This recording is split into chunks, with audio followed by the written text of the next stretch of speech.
बताई जाती थी। तो इस बात को लेकर के हड़ताल हुई और वो हड़ताल 3 दिन चली। तो हड़ताल के दूसरे दिन में वहाँ खेतरी होता हुआ यहाँ प्राइवेट गाड़ी चलती थी, वहाँ से यहाँ पर आया था।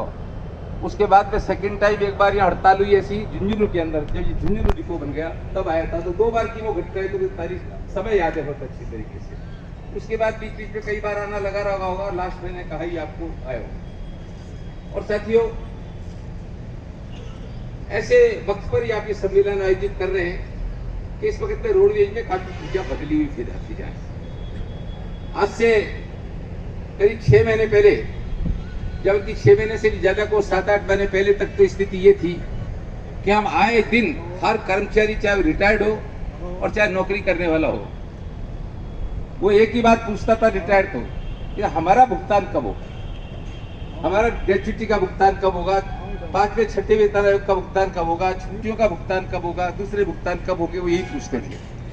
और नौकरी करने वाले आदमी यही पूछता था साहब 7वां वेतन आयोग कब लगे, ये सवाल पूछता था। क्यों? इन सारे सवालों को लेकर के वसुंधरा सरकार के टाइम से ही हमारा आप लोग सभा जो संयुक्त मोर्चा अपन ने बनाया, एकटक, CITU, INTUC, RSRTC retired employees association और एक BJMM और कल्याण समिति का इनका जो बनाया, उस संयुक्त मोर्चे के आधार पर लगातार संघर्ष करते रहे।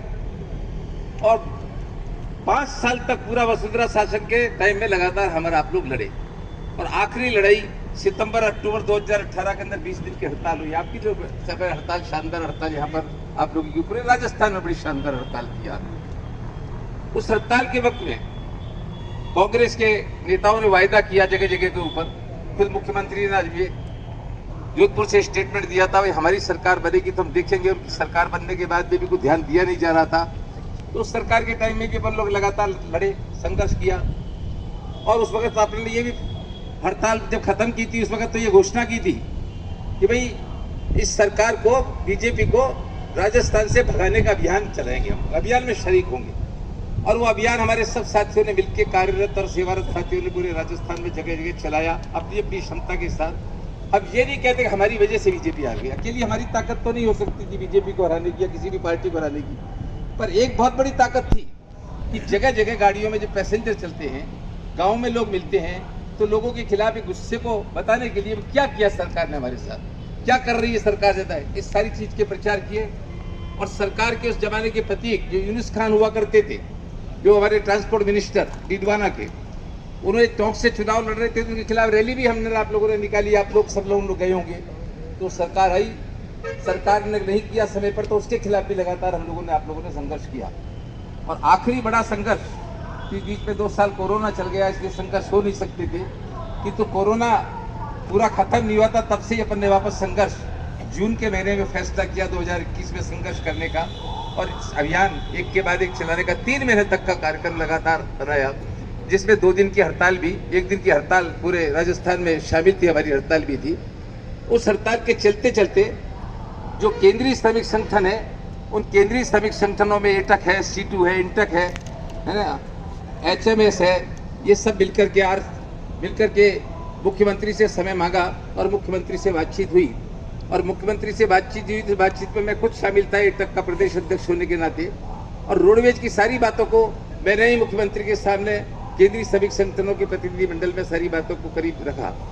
तो करीब 1.25 घंटे की मुलाकात मुख्यमंत्री से उस समय हुई, जिसमें आधे घंटे से ज्यादा अकेले रोडवेज के सवाल पर बातचीत हुई। अकेले रोडवेज के सवाल की बात नहीं थी, और भी सवाल थे मजदूरों के।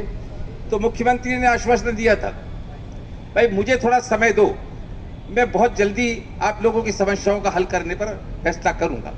तो मुख्यमंत्री से बड़ा तो कोई हो नहीं सकता था, मुख्यमंत्री से बड़ा कौन हो सकता था। तो मुख्यमंत्री पर विश्वास करके हमने आंदोलन संयुक्त मोर्चे ने स्थगित किया, ये कहते हुए कि हम आप पर भरोसा करके आंदोलन को स्थगित कर रहे हैं, और नहीं आप पूरे करोगे अपने वायदे को तो आगे फिर संघर्ष होंगे।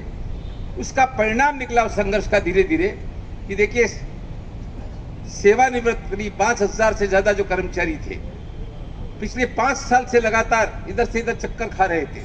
लोगों के जूते घिस गए थे, इधर से इधर जाते, थक गए थे लोग। और कई तो भुगतान नहीं मिलने के, भुगतान के अभाव में कोरोना काल में दुनिया से चले गए, दुनिया छोड़ करके चले गए, इलाज तक नहीं हो पा रहा था लोगों का। ऐसी घटनाएं भी सामने आई इस वक्त के अंदर। करीब 500 करोड़ का भुगतान उन सेवानिवृत्त कर्मचारियों को, 500-5000 के आसपास जो कर्मचारी थे उनको हुआ एक ही रास्ता निकला उस आंदोलन के परिणाम स्वरूप संयुक्त जो आंदोलन हुआ जो। दूसरा रास्ता संयुक्त वेतन आयोग, 7वें वेतन आयोग का सवाल था। तो 7वां वेतन आयोग पर भी जब पिछले बजट में उन्होंने घोषणा करी मुख्यमंत्री ने, तो अकेला रोडवेज का सवाल नहीं था। हम तो केवल 4 विभाग समझते थे, रोडवेज, आरटीडीसी, एक होटल कॉरपोरेशन और एक जेसीटीएल जो जयपुर सिटी ट्रांसपोर्ट सर्विस चलता है।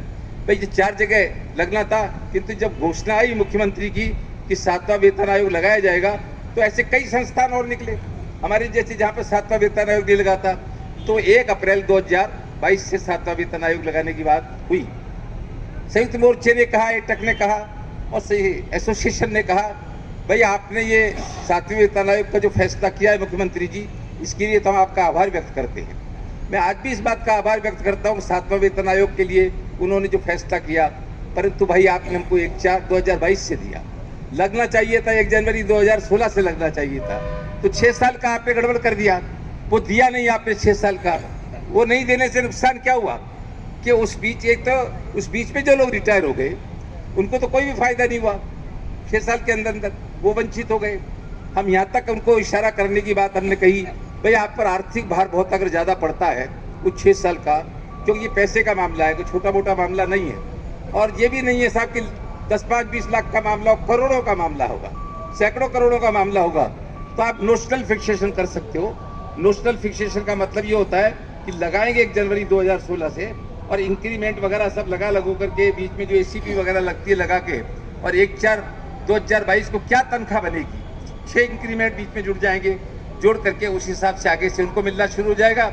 और सेवानिवृत्त कर्मचारियों को जो सेवानिवृत्ति पर लाभ है, ग्रेच्युटी वगैरह और सीएल का वगैरह, ईएल का वगैरह का जो बकाया भुगतान था, वो उस नई रेट से हो जाएगा। तो उनको भी कम से कम ये लाभ सेवानिवृत्त कर्मचारियों को मिल जाएगा।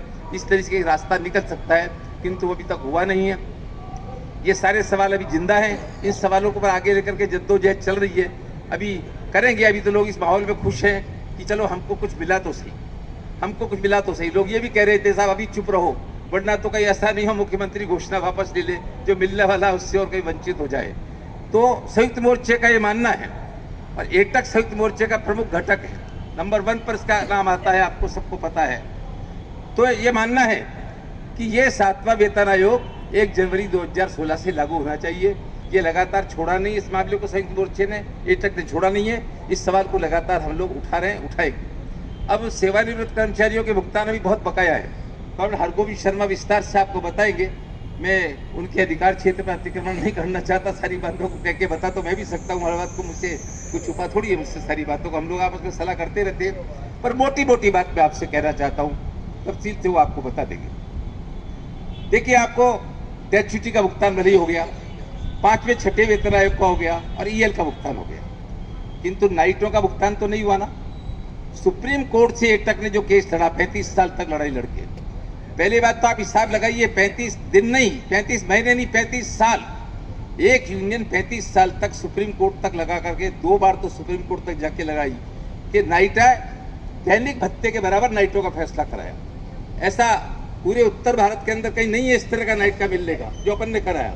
और ये भी कराया जब भी टीए रूट्स में दैनिक भत्ता बढ़ेगा, तब तक हमारा नाइट की रेटें ऑटोमेटिक लगातार बढ़ती रहेंगी, अपने आप बढ़ती रहेगी, किसी की मांग करने की जरूरत नहीं पड़ेगी। उसका तो नहीं हुआ, ऑर्डर भी हो गए। सुप्रीम कोर्ट ने कहा 12 अप्रैल 2021 को फैसला करते वक्त, भाई 4 महीने में भुगतान कर दो इनको। अब 4 महीने से तो साल भर से ज्यादा हो गया, नहीं हुआ।